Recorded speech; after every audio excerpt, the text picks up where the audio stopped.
So, hey there, guys. I've just watched episode 2 of season 2 of ReZero, and that was wow. That was, as I've said in the end, an extremely interesting episode. Not gonna spoil what exactly I said, but yeah. So the reaction is in the description. Go watch it. Links are there. And go back here if you want to listen to the discussion. And the discussion starts right now. Ooh. I mean, this was serious business. That's no joke. Let's try to somehow, at least partially, comprehend what we just saw. Thankfully, it started really simple. It started with Beatrice kissing Subaru in a way. And I like their relationship.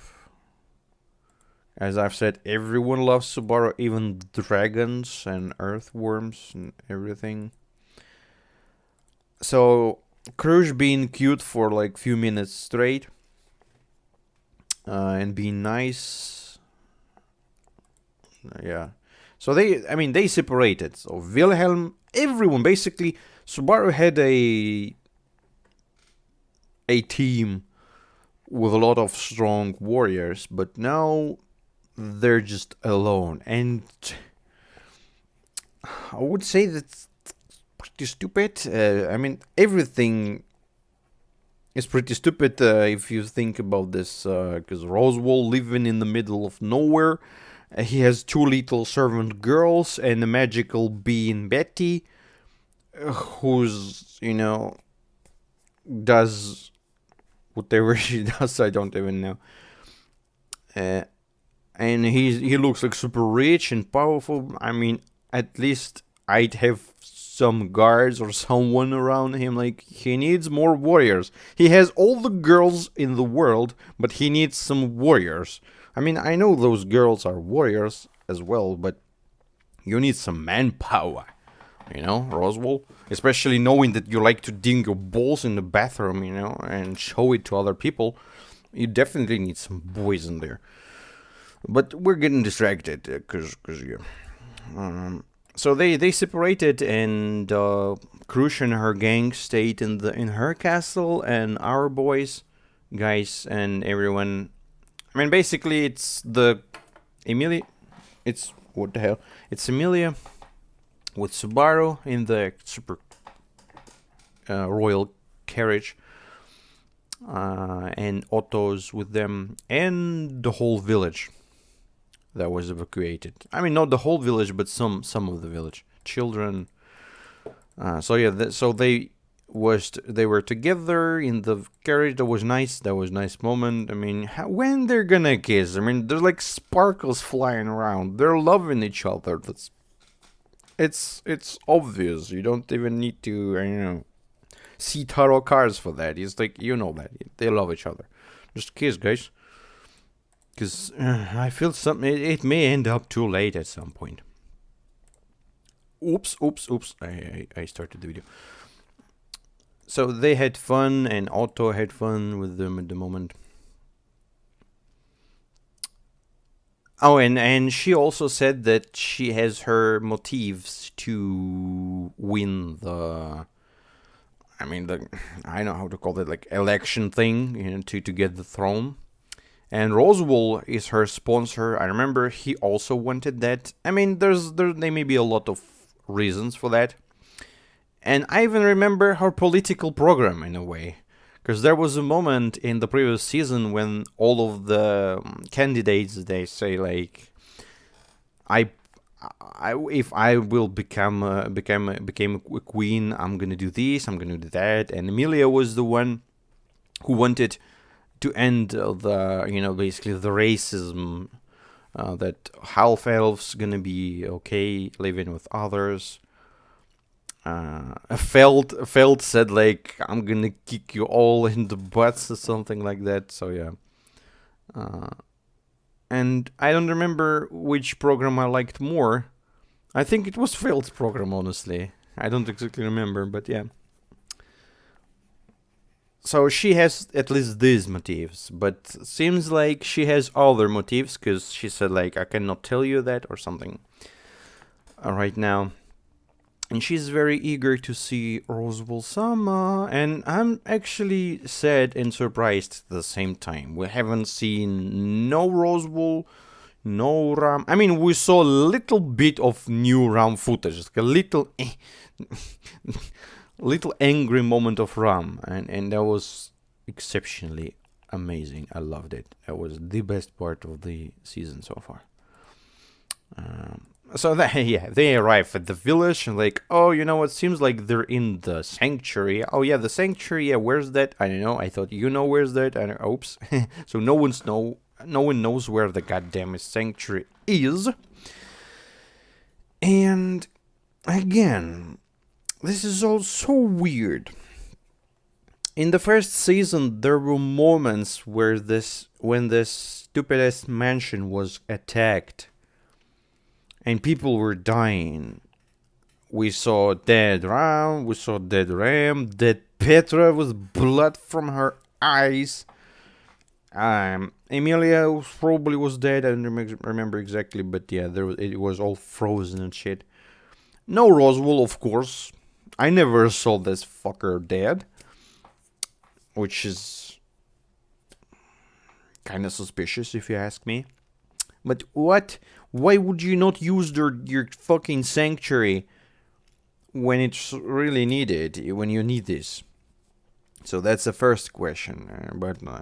It's a rhetoric question. I'm not searching for an answer here. It just seems kind of why. And the next thing is that even though we're still not here, the whole journey to the sanctuary seems like it's not for them to reach the sanctuary. It's Roswell has other plans, right? That girl, I have unfortunately forgot her name because I was too shocked. The girl with teeth, the new maid. She did exactly what Roswell said to her. And the mission was to send them both in the forest and give them the magic thingy-magic, the blue thing, which ended up doing whatever it did. I don't know if it's protected them or it's led them into the forest or what. I don't know, but it worked. It worked, but it worked, I think, in a different way. Where's Amelia now? Is she also in a different dimension or what's a dream or something? So I know it's just that sanctuary part. I mean, I know Roswell is fishy. I know that he's the last person I would trust because I don't trust people who hide stuff from me, and this is clearly noticeable. So even if he ends up being a good boy, still at this point I don't trust him. And why? Is he trying to do something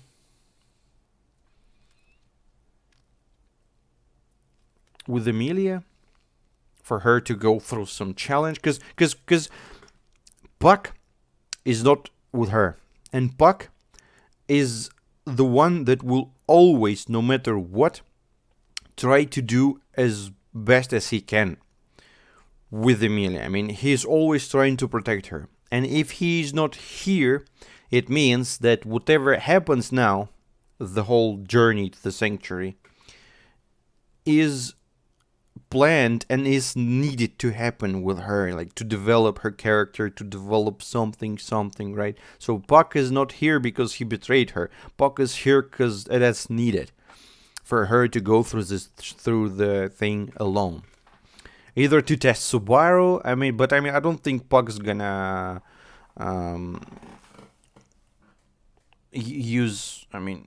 trust his girl to Subaru, even though he would do that, but not completely.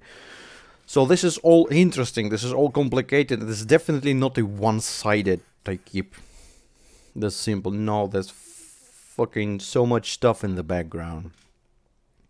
And the whole Beatrice reaction, we're gonna get to that. I mean, yeah, I'm going all over the place, but it's just thoughts are coming in my mind. So yeah, they kind of decided that they have to. Whoa, what's that? They have to go to the mansion and see what's up in here. There was no Puck all these days. And yeah, they knock on the door and the girl appears with teeth. And she's half Freddy. I'm Freddy. Those teeth are scary, said Superman. That's my reaction as well. I'm surprised Ram didn't wake up and like, the fuck? Go away. But I mean, the girl is super cute. She looks like anime girl. She's cute. Her voice is nice. Her manners are nice. But her teeth are like, woo. But I mean, I'm digging it. It's like some sort of fetish. I don't think I developed that fetish, but I think I may develop it at some point. It's just it's interesting. So monster anime girls, they're cute. Whatever you say. So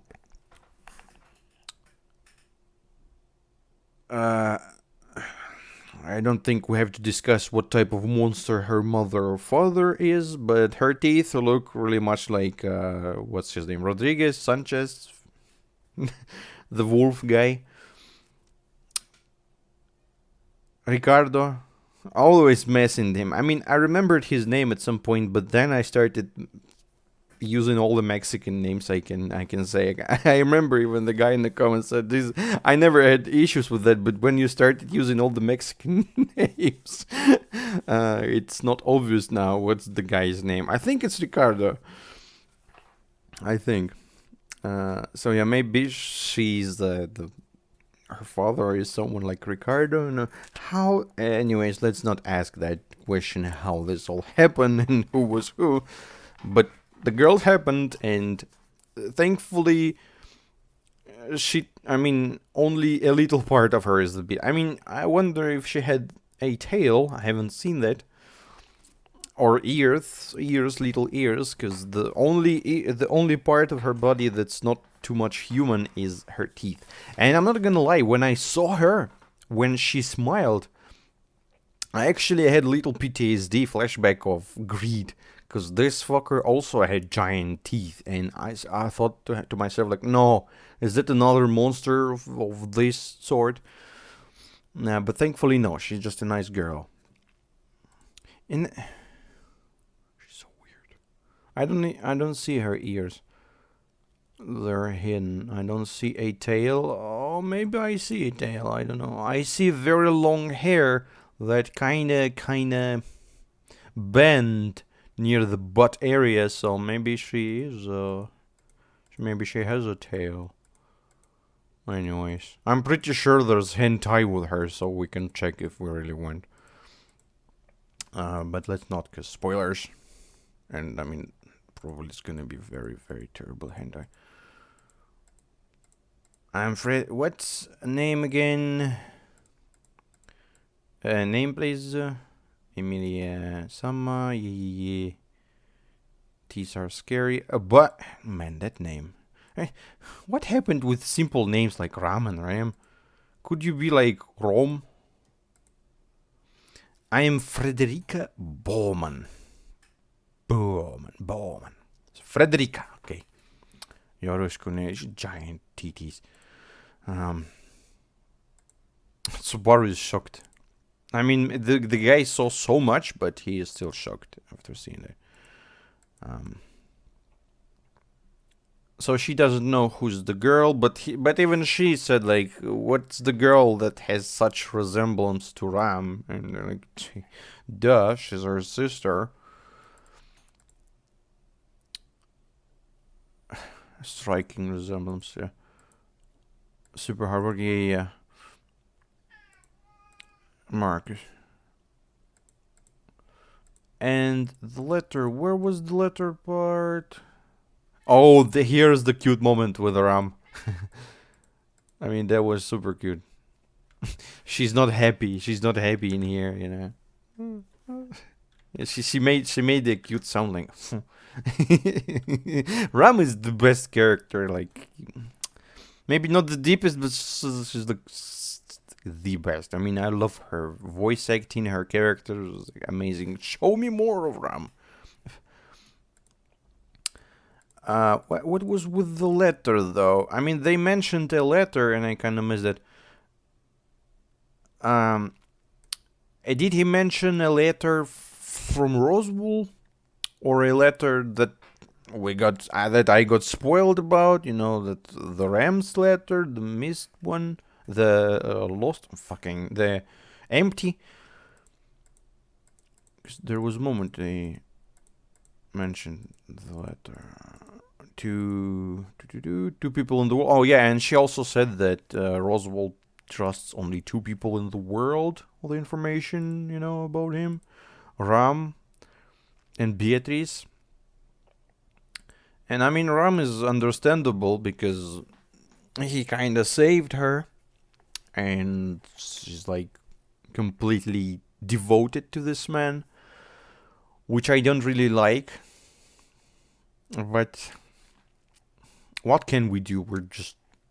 It's not like there can be character that, oh, you know what? I like you, Mr. Viewer, in the other side of the room, of the monitor, and you're like, no, unfortunately, everyone loves everyone, but you just have to sit here with your heart broken.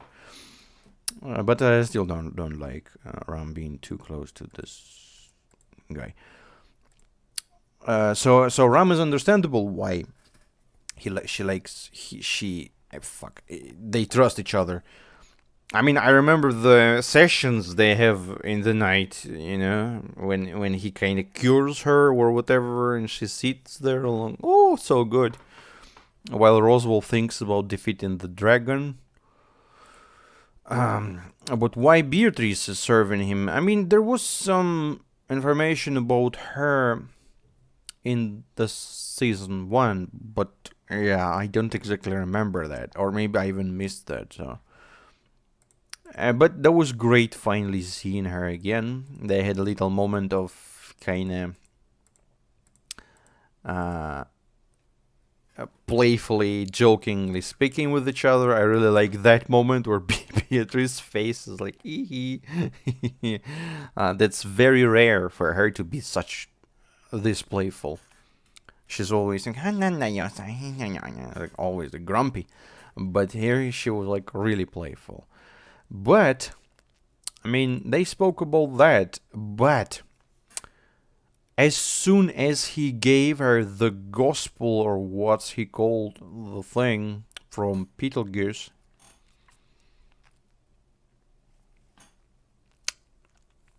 she completely changed her attitude, and everything changed about her. And I think I kind of have something in my head about her, some sort of information I'm missing about her. But her reaction was incredible. So again, Roswell has nothing to do.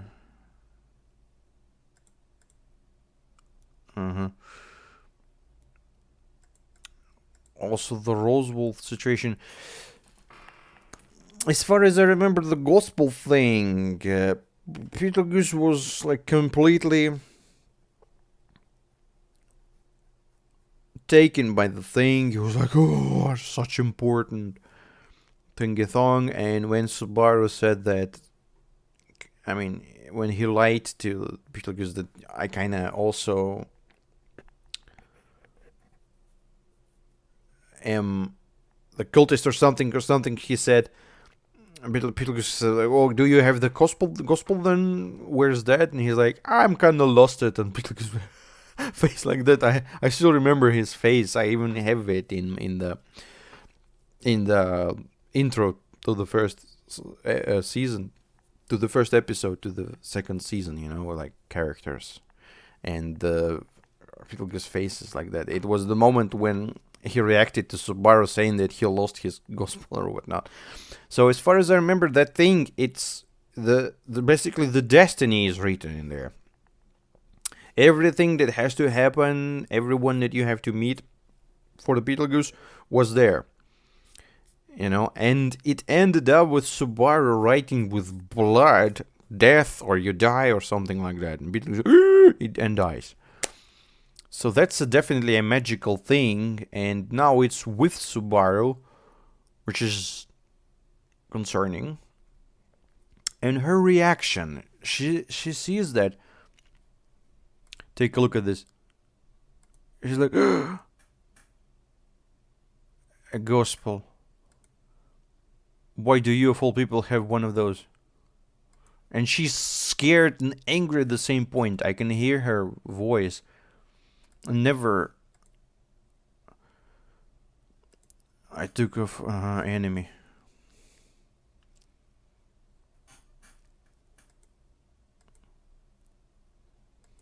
And what became of him? He's dead. I killed him. And she's in a... Then you've left me behind too. So they were together. Beatrice and Beetlejuice, they were together. They knew each other. How? Why? She cared about him. She cared about him a lot. Who are you, Beatrice?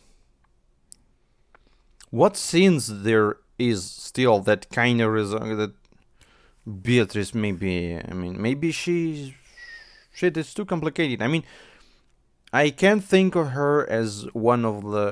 I don't think she's a cultist. Probably previously, before this whole shit happened, these magical people, including Beatrice and Beetlejuice... But Beetlejuice wasn't very much a magical person. He only had the book and the power. Betty looks more of a, mystical creature. But seems like they knew each other at some point before they kind of turned bad or what.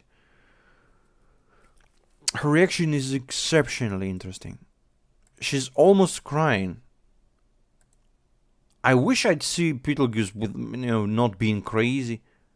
Juice, she calls him in Juice, In Japanese, to be called this way means they're super close to each other. Not Beetlejuice, not Juice Sam, not Juice Kun, just Juice.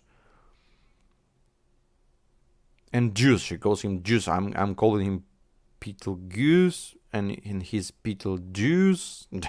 I've been calling him Beetle, even though he's kind of Beetle, because some of the guys said, no, it's super important. It's Beetlejuice. So, okay. So he's Beetlejuice, not Beetlejuice. And she's super sad about him dying, and that made her flip. She was like, you know what? Go to that woman-girl thing with teeth and speak with her. I don't want to do anything with you.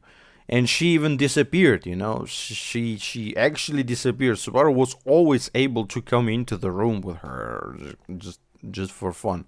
But no, now she's actually closed herself. Who's that? Are you fucking stupid? None of your concern. If you kill Sloth, a sin... she even knows who's that without him saying. What happened to his witch... Oh, yeah, and he also said the weird thing. Witch factor. I don't know what's witch factor. And Subaru doesn't know that? Fuck. Witch factor. You don't know what it... You really don't? Yep. Masaka Hontoni. Why did you bother to kill Sloth? It's kind of complicated because he wanted to kill us. Why did you bother to kill Sloth? So, whatever that thing they called witch factor is an important thing you can get from killing the Sin Archbishop. And that's one of the main reasons why you should go and kill Sin Archbishop, right? And she's surprised that he killed him not for the thing, he killed him for other reason. But I mean, as I've said, the guy just wanted to kill us. Masaka Hondonya again. And what is Roswell? And she's asking about Roswell.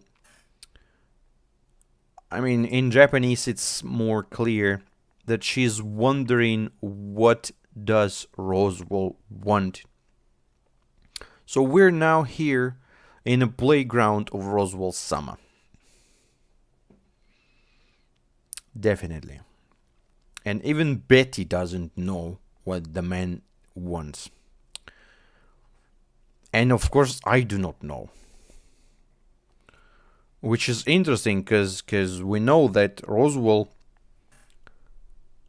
the Frederica, right? That's her name, the new maid.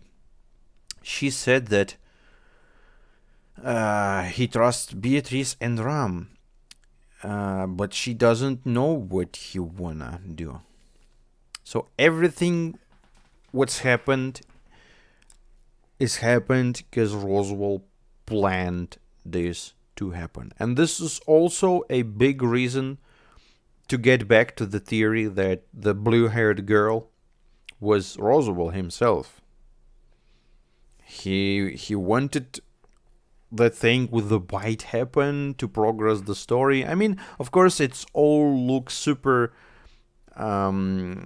forced, I'd say. Doesn't look very realistic that you can predict all of this shit, but that's okay. That's fantasy, that's fiction, and if that's actually what's if that's actually true, then why not? So Betty doesn't know.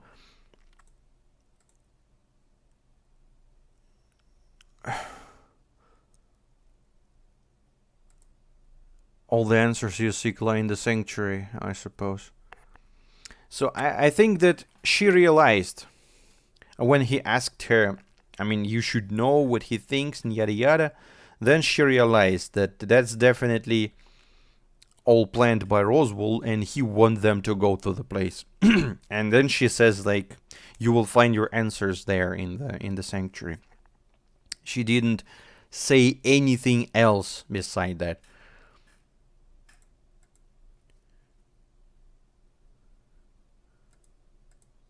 The meaning of gospel, answers about the witch factor, they're all there. So basically she says, like, I'm not gonna tell you anything, it's all, Roswell is the guy to get all of the answers. And yeah, I mean, it would have been fine if he was just sitting there, but no, the guy's somewhere who knows where, and the whole forest, and there's a witch in there. My God.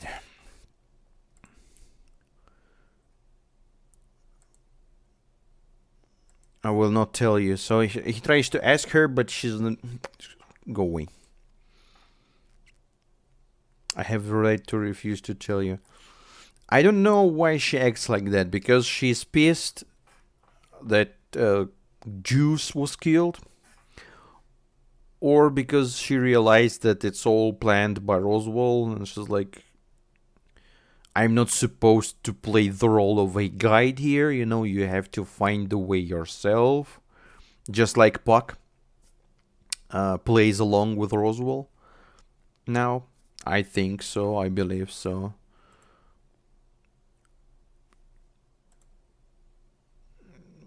But she's super pissed, so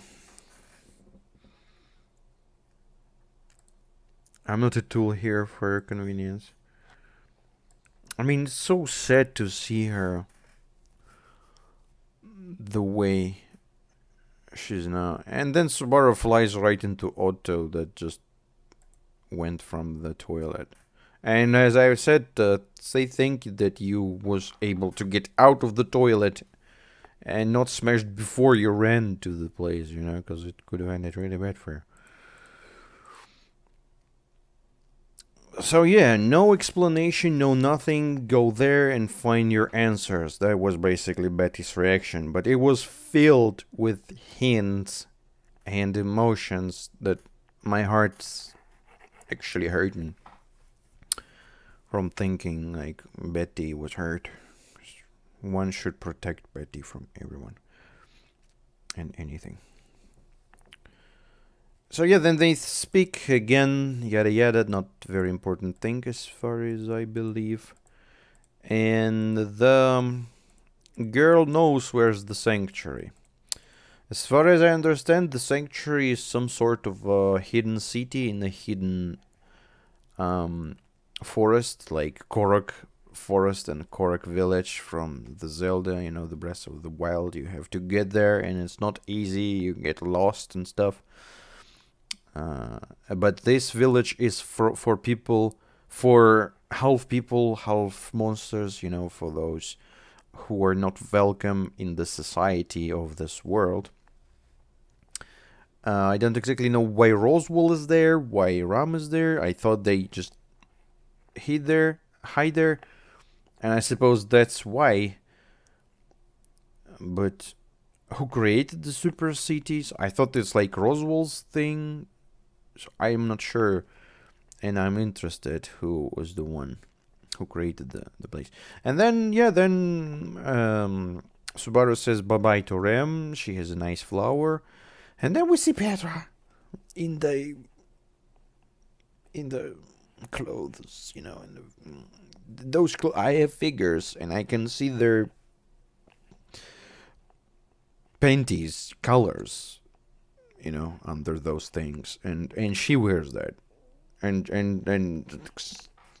she's 14 or 12 years old. What's wrong with you, Zero? I mean, I get it,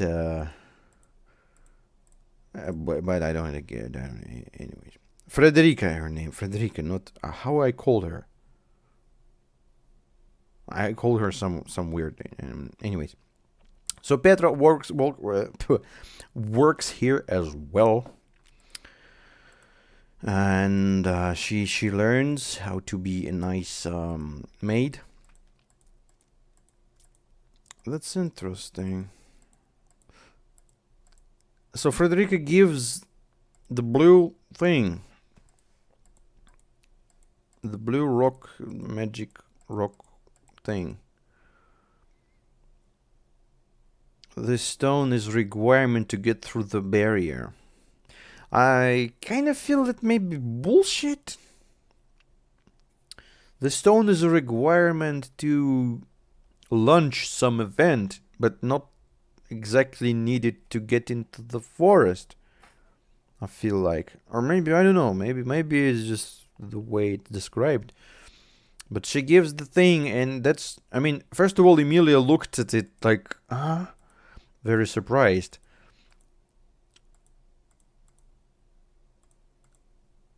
But we know that it's all planned by Roswell.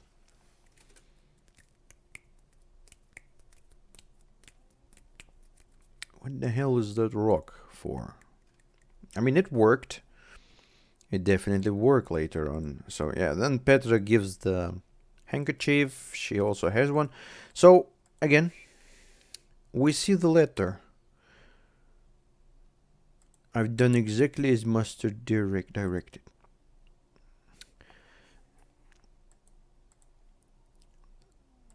How Melisama overcomes the sanctuary. So the interesting detail is that she took the letter, which was sealed, and said like, "Oh, I did what Roswell-sama wanted." What the hell is that letter? Is that the letter they got and didn't open, or is that the letter she prepared to send somewhere and say that mission accomplished? I mean, they mentioned the letter previously, but I kind of missed it. I'm gonna rewatch it when I'm gonna edit the video, because the discussion is pretty long, I feel. So it's so interesting. It's so like all those damn details. I'm sure this anime is gonna bring a lot more, and it's gonna be cool to watch it after actually seeing this. through the whole story and seeing them hints being dropped here and there. So yeah, they ride in the carriage and laugh, and goddamn it, she notices there's no Puck for a few days. I'd be very surprised. And yeah, Puck asked Subaru to look out for Emilia. And as I've said, they should have been out of the carriage and should have been prepared, because that's dangerous. People can attack them, Otto is not a good fighter. At least I don't think so. We're in the forest, he says. And then the blue thing starts shining. And Emilia falls down, and Subaru tries to throw the thing away, and also so they all fall down. And then Subaru wakes up in the middle of the forest. Is that a vision? Is that a dream? Is that a parallel reality? I don't know. But then he sees a cute little elf girl. I suppose it's either elf or half elf. Looks super cute. And I believe that she will play a bigger role in this one. I just hope she's not gonna be evil, because that's not too uncommon for the anime to have little tiny girls be evil. So he gets into the... Oh, you know what? He gets into the ruined fucking... I don't know, what is this? And then gets transported somewhere else, and sees the witch. But I suppose this is a temple of the witch, maybe, because the previous cultists, they were at other temple, like old-ass temple. And maybe the previous temple was the temple of the other witch, the envious witch, because their Beetlejuice was there. Maybe not. But, Subaru entered the magic thing. I don't even know if it's a real world or just an imagination, but he gets in there, and then he hears the woman like, that's the root of your desire. How very interesting. And boom.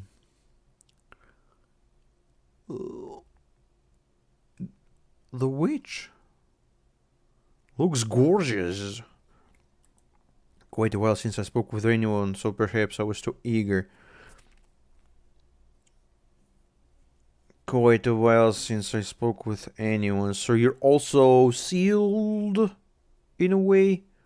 What's up with the witches? I know they kind of dealt with the witch, the envious witch, and they kind of was where everyone was scared of her. Specifically, we never heard anything about other witches. Oof. Are you not as cool as the envious witch, or why, or what? Or you're not as evil, or what?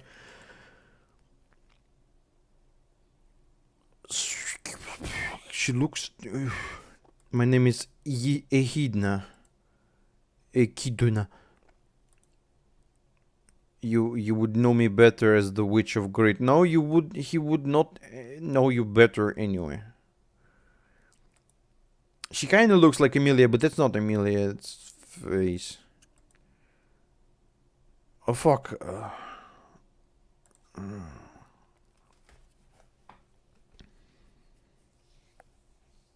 My back hurts. Not related to the anime, but just saying. Oh, so wow, that was packed with details. And actually, I don't have anything on the witch. Just the little thing that she was there for a long time and weren't able to speak with anyone previously for a long time. So that's a detail. Maybe they are sealed in their temples or something.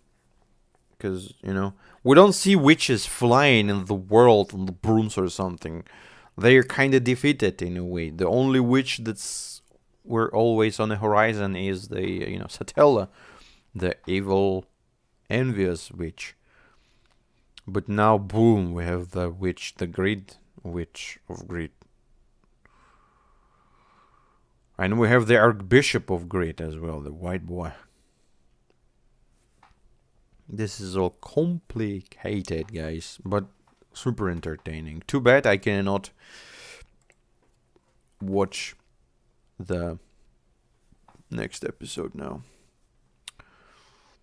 So we kind of go through that. I mean, if you watch the whole thing, great. And sorry if I was stupid and didn't notice stuff, but that's not easy, believe me. I mean, you probably know.